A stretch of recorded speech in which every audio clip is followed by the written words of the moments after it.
Le Benelux, le Commonwealth et la Scandinavie, voilà trois groupements d'États, communautés d'États ou régions qui ont un lien politique, culturel, économique ou bien historique. Dans cette vidéo Football Fiction, à quoi ressemblerait le 11 de ces trois équipes en 2023, générique.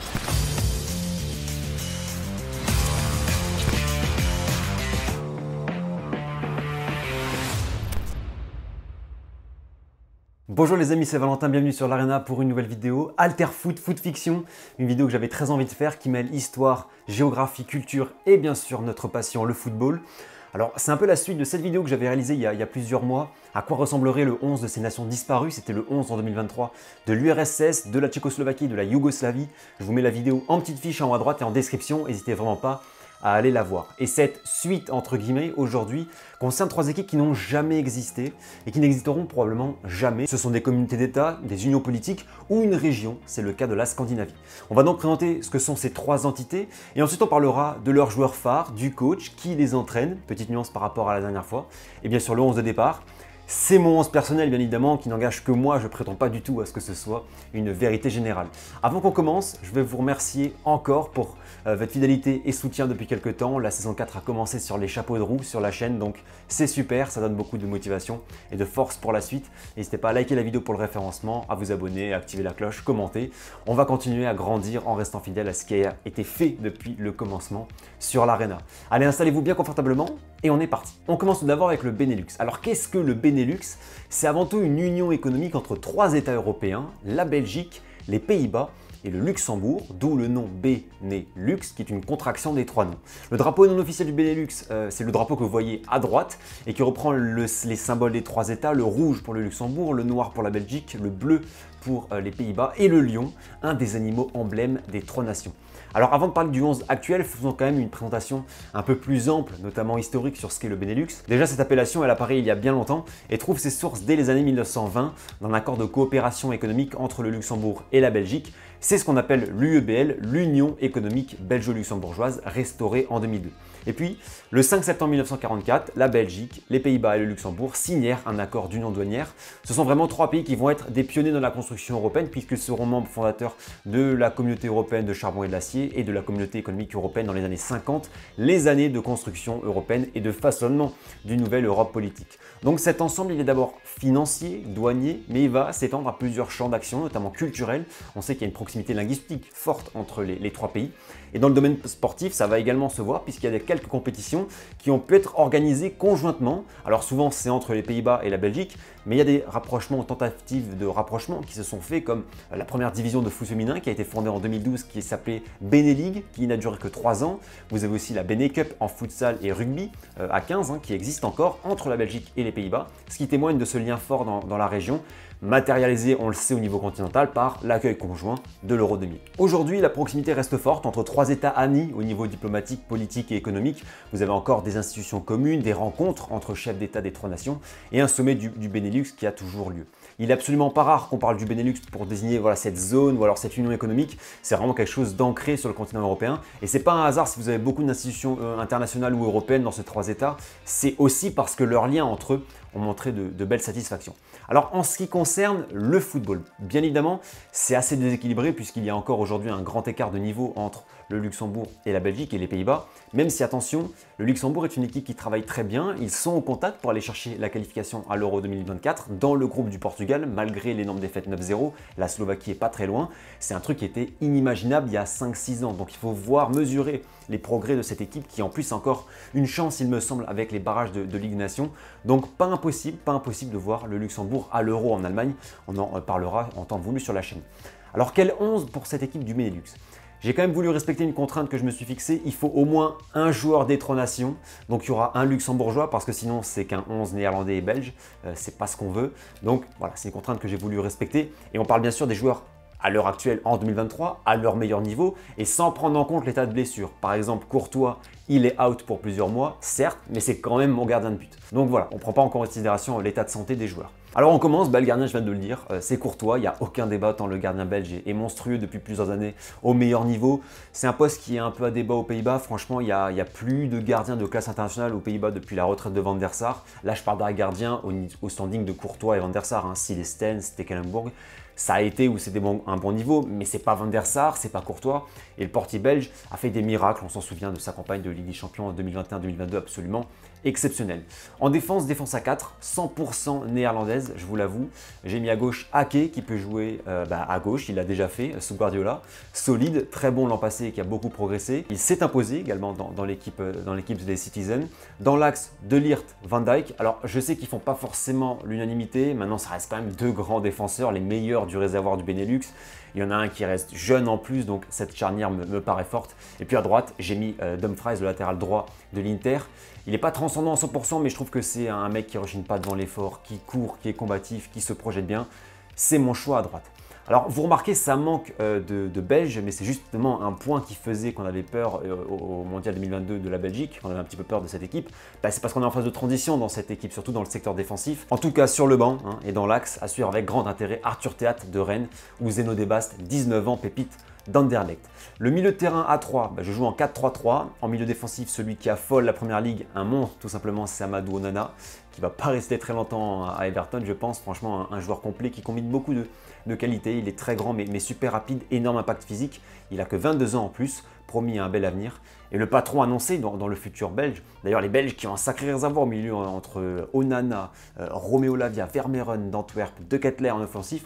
Bref, on va garder un œil attentif sur ce milieu de terrain, c'est intéressant. Bon, dans le milieu également, forcément, Onana est accompagné par De Jong, qui est un joueur qui va prendre encore plus d'importance et de responsabilité sous Xavi, maintenant que Busquets était parti. C'est un joueur que je trouve, à titre personnel, magique, un pied incroyable. Avoir un tel joueur à son meilleur niveau, c'est forcément un gage de qualité, de technicité pour le milieu de terrain.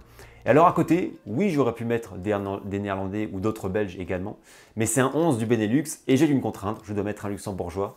C'est un joueur de qualité, c'est Leandro Barreiro qui joue à Mayence. C'est un des seuls Luxembourgeois qui joue, mais surtout qui est titulaire et performe dans un club d'un grand championnat européen. Il a marqué en plus cette saison, il avait marqué et été décisif contre le Bayern l'an passé. Il a que 23 ans, déjà 50 sélections avec le Luxembourg et un joueur montant du foot européen qui donne aussi beaucoup d'espoir à sa sélection.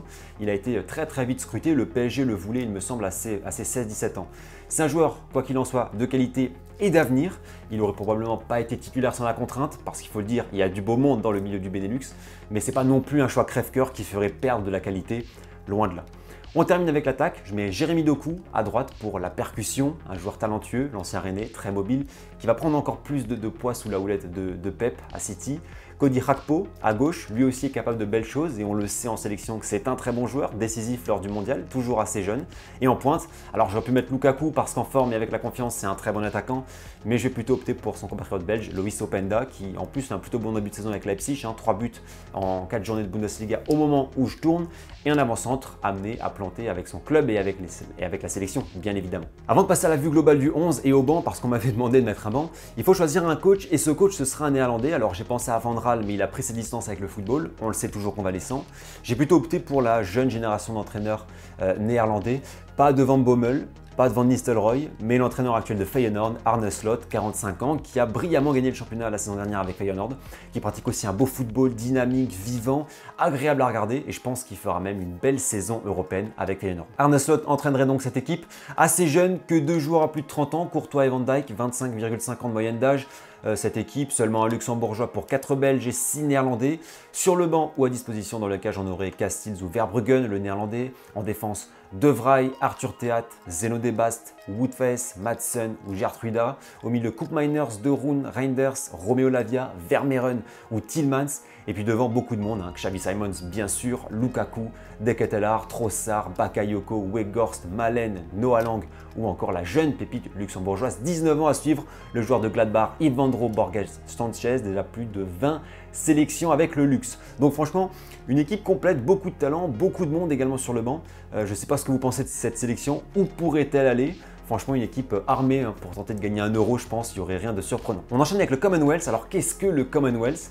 C'est une union entre plusieurs pays et gouvernements composée à l'heure actuelle de 56 pays dans le monde, placés sous le commandement, entre guillemets, bien entre guillemets, du Royaume-Uni.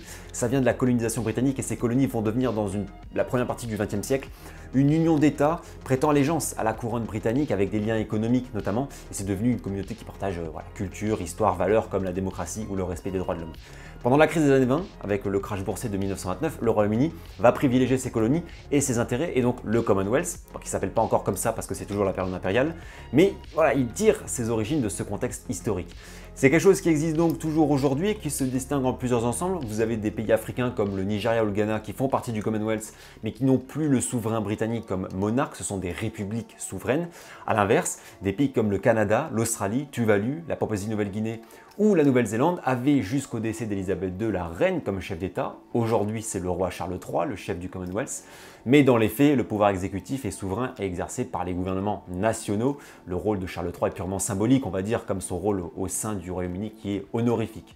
Je ne ferai pas de distinction entre les monarchies et les républiques, je considère le Commonwealth dans son grand ensemble, c'est-à-dire avec 56 États, dont entre autres, je cite, le Royaume-Uni, Malte, la Nouvelle-Zélande, le Canada, l'Australie, le Nigeria, le Ghana, le Cameroun, l'Afrique du Sud, l'Inde, le Pakistan, la Jamaïque, les îles Fidji, Tonga ou le Samoa. Ça fait du réservoir, vous voyez qu'il va y avoir moyen de concocter une équipe assez compétitive. Comme pour le Benelux, il existe toujours un sommet du Commonwealth qui rassemble chefs d'État et représentants. Et dans le domaine du sport, on peut même parler des Jeux du Commonwealth qui ont lieu tous les 4 ans et qui mettent aux prises les athlètes de cette union. Concernant le drapeau que vous voyez à droite, il reprend l'esprit du Commonwealth, un globe doré signifiant le monde, la présence tout autour du monde, entouré des rayons qui forment la lettre C, la première lettre. Allez, on passe à l'équipe de foot, au 11. Alors ça a été un casse-tête immense pour former un 11 équilibré, parce qu'avec des équipes comme le Nigeria ou l'Angleterre, on peut faire des équipes FIFA avec 6-7 attaquants, mais c'est pas le but.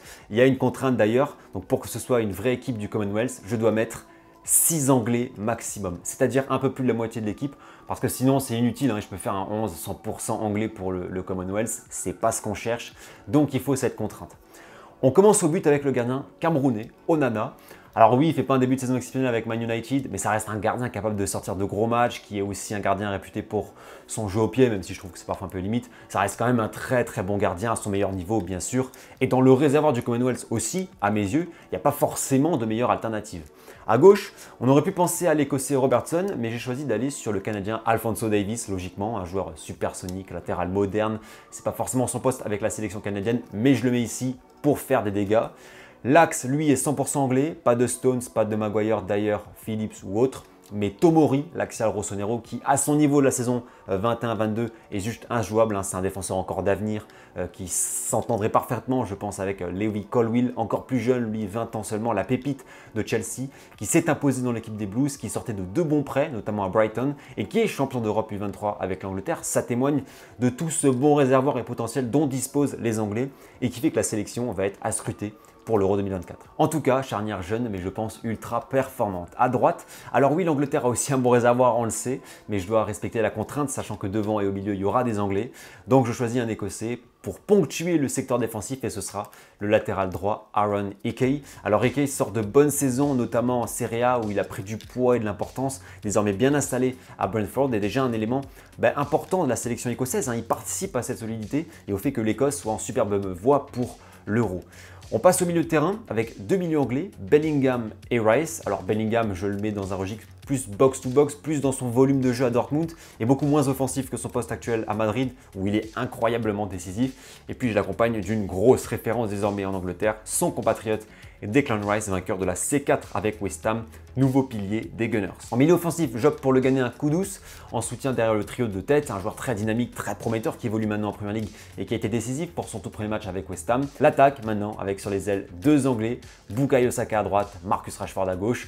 Moi, je ne les présente pas, Saka il a été encore exceptionnel récemment. La jeune garde anglaise qui va mettre le feu sur les ailes, on est là sur des joueurs qui sont parmi les plus décisifs dans le championnat anglais.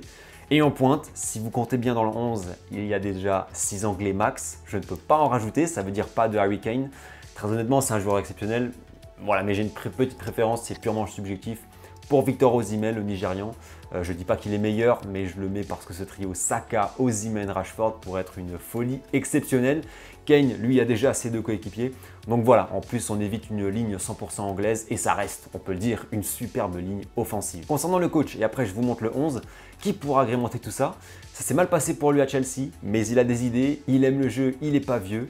Graham Potter serait mon sélectionneur de cette équipe 2023 du Commonwealth. Voilà le 11 des départs les amis, certes tout de même résolument offensif, 6 nationalités représentées, 6 Anglais, un Canadien, un Écossais, un Ghanéen, un Camerounais, un Nigérian. C'était le but d'avoir une plus large diversité et on ne perd pas en qualité. Seulement 23 ans de moyenne d'âge, ce 11 Onana le plus âgé avec 27 ans. Au niveau du banc, Pope ou Ramsdale pour les buts, Salisu, Stones, Maguire, Robertson, Tierney, Alexander-Arnold, Walker en défense. Phillips, McGinn, McTominay, Zorbo-Anguissa, Eze, Foden au milieu, il y a du monde. Et en attaque, l'armada nigériane, Lookman, Mofi, Boniface, Chukwueze, le Gallois Brennan Johnson, Jonathan David, le Lillois, Grealish et Harry Kane, bien sûr. Le banc est totalement fou, le 11 ultra compétitif. Je ne sais pas ce que vous en pensez, mais on est sur une équipe qui serait dans les gros favoris, je pense, pour toutes les compétitions internationales. N'hésitez pas à partager vos compléments et surtout vos avis. Et dernière équipe de cette vidéo dont le drapeau fictif apparaît sur l'écran, c'est un drapeau non officiel qui ne représente pas officiellement la région, c'est la Scandinavie. Alors on a beaucoup de présupposés, parfois fausses opinions sur cette région d'Europe du Nord, mais il faut bien distinguer les pays nordiques de la Scandinavie. Les pays nordiques, c'est la Finlande, le Danemark, la Suède, l'Islande, la Norvège, plus les territoires autonomes de certains États, le Groenland, les îles Hollande et les îles Féroé. On rajoute même parfois les pays baltes. Là, on va parler d'une vision réduite. La Scandinavie qui ne représente que 3 pays, le Danemark, la Norvège et la Suède. C'est une région qui regroupe 3 monarchies constitutionnelles et 3 pays qui sont proches en fait, notamment culturellement et linguistiquement. Si vous voulez, un Suédois est beaucoup plus proche d'un Danois que d'un Finlandais, notamment au niveau de la langue. C'est quelque chose de totalement différent. Le norvégien, le suédois et le danois sont des langues d'origine germanique, alors que le finlandais est par exemple beaucoup plus proche d'une langue comme le hongrois. D'ailleurs, entre la fin du XIVe et du XVIe siècle, les 3 royaumes scandinaves de la Norvège, du Danemark et de la Suède étaient unis au sein de l'union de Kalmar, une union monarchique puisque les grands royaumes du Nord étaient partagés par des familles qui se sont unies ou rapprochées. Historiquement, ce sont donc des États qui ont partagé une destinée commune jusqu'à tard sur l'échelle de l'histoire puisque la Norvège a obtenu son indépendance de la Suède en 1905. Au niveau politique, il existe ce qu'on appelle un Conseil nordique des ministres fondé en 1971 qui comprend les 3 États de la Scandinavie et en plus d'autres pays nordiques comme l'Islande et la Finlande qui permet une négociation multilatérale sur divers sujets comme la pêche, l'environnement, la culture, l'éducation, les technologies ou la finance. Passons à l'équipe de foot et au 11 de départ que j'ai essayé de bien varier et j'ai choisi un 3-5-2 comme formation. Le poste de gardien, je dois vous l'avouer, c'est quand même le poste avec le plus de faiblesse du 11. Franchement, c'est commun aux 3 nations, ce qui fait que le réservoir est vraiment pas dingue.